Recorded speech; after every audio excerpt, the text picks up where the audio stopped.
नमस्कार दोस्तों। Academy check YouTube channel पर आपका बहुत बहुत स्वागत है। और हम हमेशा की तरह आपको जो भी स्टूडेंट टॉप रहते हैं या फिर किसी भी एग्ज़ाम में पास आउट होते हैं, जिनके स्कोर अच्छा होता है और उनकी जो भी रूटीन है, पढ़ाई करने का तरीका है, वो सब चीज़ें हम आपके साथ शेयर करते हैं ताकि और भी जो स्टूडेंट हैं उनके लिए मोटिवेशन का काम करें। तो सबसे पहले तो आपका नीट में सिलेक्शन होने पर बहुत बहुत बधाई आपको। धन्यवाद सर।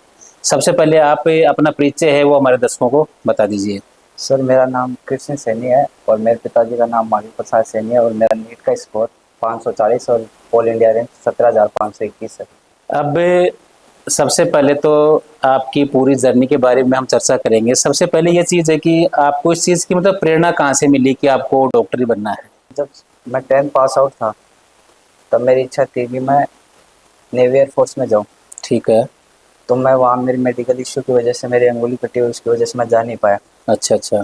तो घर वालों ने बोला कि नीट वगैरह ये एग्ज़ाम होती है, डॉक्टर की तैयारी कर ले। फिर घर वालों की भी शुरू से इच्छा थी डॉक्टर बनाने की, तो मैंने डॉक्टरी चुना फिर नीट। चल ठीक। तो आपके टेंथ का क्या स्कोर था?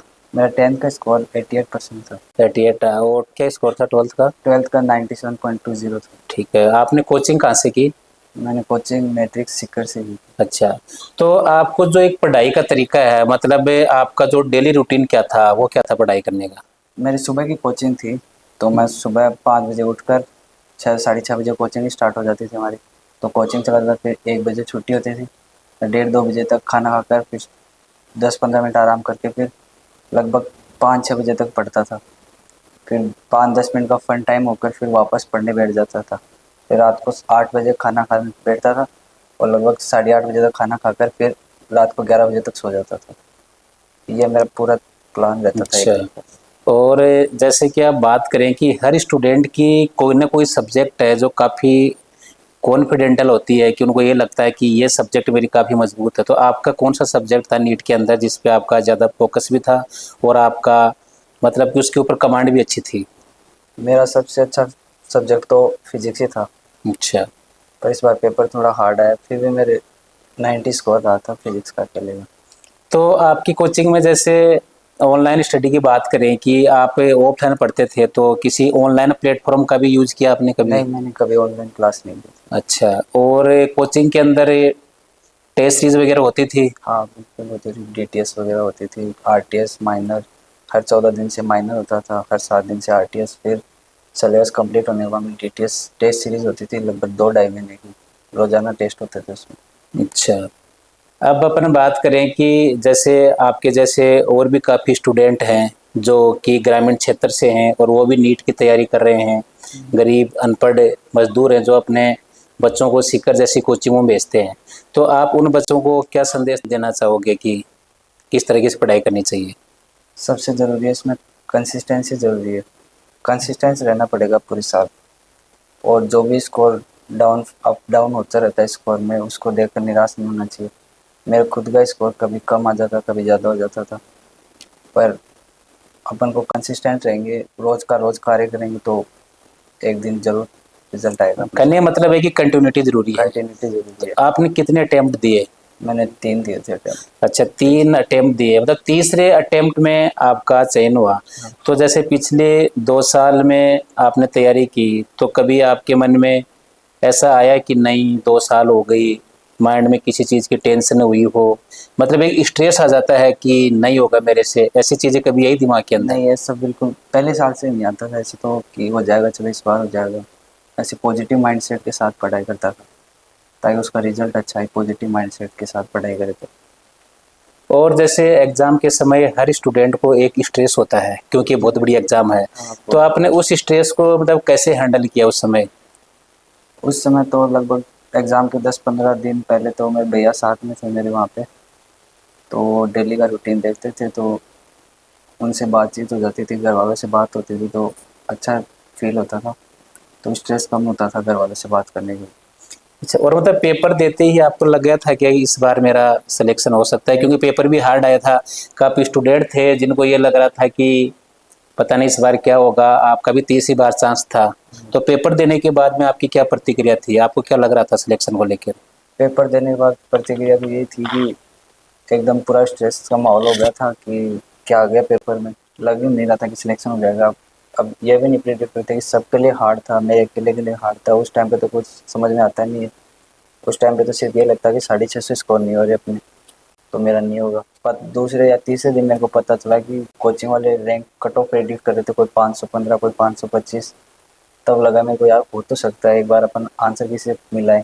ठीक है। फिर मैंने आंसर की से मिलाया तो मैं 545 स्कोर हुआ था। फिर तब जैसे ऐसे हो गया था कि हाँ चलो इस बार तो हो तो जाएगा सिलेक्शन। तो जैसे कि अब की बार सोशल मीडिया पर भी काफ़ी ये चीज़ें फैल रही थी, कोचिंग वाले भी बोल रहे थे कि इस बार पेपर थोड़ा टफ था 2-3 सालों से। दो तो तीन सालों से रियल में टफ था या कुछ? नहीं जी, बिल्कुल टफ तो था पेपर, पर टफ पेपर हुआ था तो स्कोर के बेसिस पे तो कॉलेज मिलती नहीं, रैंक के बेसिस पे कॉलेज मिलती है। टफ पेपर रहा तो रैंक अच्छी आई इसमें। तो अभी ऑल ओवर इंडिया में कौन सी रैंक आई आपके? 17,500। और ओबीसी में? 7,776। ठीक है, इनके काफ़ी अच्छी रैंक आई है, गवर्नमेंट कॉलेज मिलने की पूरे चांस है इनके। तो अब हम बात करें कि जिस तरीके से आपका सिलेक्शन हो गया तो पूरी फैमिली के अंदर एक खुशी है। तो जिस समय आपका रिजल्ट आया तो उस समय आपके परिवार का मतलब क्या रिएक्शन था, भाई का, मम्मी का, पापा का, मतलब एक खुशी हुई होगी उस समय, आपको कैसा क्या बिल्कुल, लगा? तो ये परिवार में खुशी का माहौल था एकदम। सब खुश हो गए थे कि लगभग 3 साल हो गए थे तैयारी करते हुए, तो बच्चा परेशान हो रहा था, तो एक अलग ही पूरे परिवार में अलग खुशी का माहौल था। और जैसे हम बात करें कि आपने 3 साल के अंदर काफ़ी मेहनत भी की, संघर्ष भी किया, तो ऐसी कोई चीज़ आई आपके सामने जो एक चैलेंजिंग के रूप में थी? चाहे वो फाइनेंस की बात करें, चाहे आपका हेल्थ इश्यू हो, मतलब कोई चीज़ ऐसी आई जिसको आपको ये चैलेंज लगा कि नहीं, मैं कर सकता हूँ, इस समस्या के बावजूद भी मैं करके दिखाऊंगा? ऐसी बताइए। कोई स्पेसिफिक समस्या तो आई नहीं, हेल्थ की, फाइनेंस की। और आप इन सब चीज़ों का श्रेय किसको देना चाहोगे? इसका मम्मी पापा को, भैया और वो पेट टीचर्स को देना चाहूँ। ठीक है। अभी हम बात करते हैं, इनके बड़े भाई भी हैं जो इनके साथ बैठे हैं, उनसे भी हम 2 बात करेंगे। तो सर आप ये बताइए कि जब इनका 2 बार में सिलेक्शन नहीं हुआ, तो आपको कभी ये नहीं लगा कि नहीं बस अब हो गया, अब नहीं करवाएँगे, या फिर आपको ये था, आपको विश्वास था इन पे कि नहीं, नहीं ये कुछ कर सकता है? नहीं नहीं, मैंने ऐसा सोच के नहीं एडमिशन करवाया था कि 1 साल कर ले 2 साल कर ले, ऐसा अच्छा, नहीं। अच्छा। मैंने बोला जब तक पेपर नहीं निकालेगा तब तक तेरे को ये करना ही पड़ेगा, और कोई ऑप्शन नहीं है तेरे पास। अच्छा, बहुत अच्छी बात है कि इन्होंने शुरू से ही इनके माइंड में ये चीज़ कर दी कि हम आपके पीछे हैं, आपको सिर्फ तैयारी करनी है, चाहे 2 साल में हो, 5 साल में हो, आपके पास कोई ऑप्शन नहीं है इसके अलावा। हाँ ये एक बहुत बड़ी बात है। दूसरी चीज़, जैसे कि कभी 3-3 साल अपन तैयारी करवाते हैं सीकर जैसी जगह पे, और अपन ग्रामीण क्षेत्र से हैं, तो कभी फाइनेंस की या ऐसा कोई इश्यू हुआ, क्योंकि को वहाँ पे 2-2 लाख रुपए खर्च होते हैं 1 साल के, काफ़ी पैसा लगता है सीकर में, तो नहीं, ऐसा वो कभी ऐसा कोई कुछ नहीं, समस्या आई? सब मैनेज हो गया, धीरे धीरे सब मैनेज हो गया है। तो पापा भी थोड़े बहुत कमाए, फिर मेरा भी थोड़ा सर्विस लग गया, तो 1-2 साल में मैं भी थोड़ा कमाने लग गया। फिर इतना कोई प्रॉब्लम नहीं आया, वो कोई भारी इश्यू नहीं था कि अच्छा, फाइनेंस की वजह से आप बैक कर रहे हो बच्चे को वापस। ठीक है। अब तेरा इंटरेस्ट है, जितना पढ़ना है पढ़ना, लेकिन पेपर तेरे को निकालना ही पड़ेगा। अच्छा, मतलब पूरा आपका एक प्रेशर भी था इन पे, और हम्म, इन्होंने इस प्रेशर को हैंडल करके परीक्षा पास की है। हम्म। अब मैं बात करूं कि जैसे 3 साल की इनकी भी कड़ी मेहनत थी, आपका पूरा सपोर्ट था, एटलीस्ट इनका सिलेक्शन हो गया, तो अब एक कैसा माहौल है, मतलब क्या, कैसा फील कर रहे हो आप अभी? अभी बहुत अच्छा लग रहा है, फील अच्छा हो रहा है कि गवर्नमेंट कॉलेज, घर में एक डॉक्टर होगा। पूरी रिश्तेदारी में कहीं भी डॉक्टर नाम से नहीं है, तो एक डॉक्टर होगा, वो बहुत अच्छा लग रहा है। ठीक है। आगे आने वाली पीढ़ियों को भी प्रेरणा मिलेगी कि हाँ। मेरा वो रिश्तेदार, कोई भी हो, किसी को भी मेरा वो रिश्तेदार है, डॉक्टर है, मैं भी इस फील्ड में जाऊँ, उससे सब गाइडेंस लेंगे। तो आप सभी ने देखा कि एक ऐसा परिवार भी है जिन्होंने 1-2 साल नहीं, 3 साल नहीं, बच्चे के सामने एक ही शर्त रख दी कि आपके पास कोई ऑप्शन नहीं है। तो मैं जितने भी युवा हैं, छात्र हैं, छात्राएं हैं जो तैयारी कर रही हैं, 1-2 साल में सिलेक्शन नहीं होता है तो निराश होने की ज़रूरत नहीं है। आपको उसमें कंटिन्यूटी रखनी है, और यदि आपकी मेहनत सही तरीके से होगी, लगन के साथ होगी, तो आपका सिलेक्शन भी निश्चित होगा। धन्यवाद।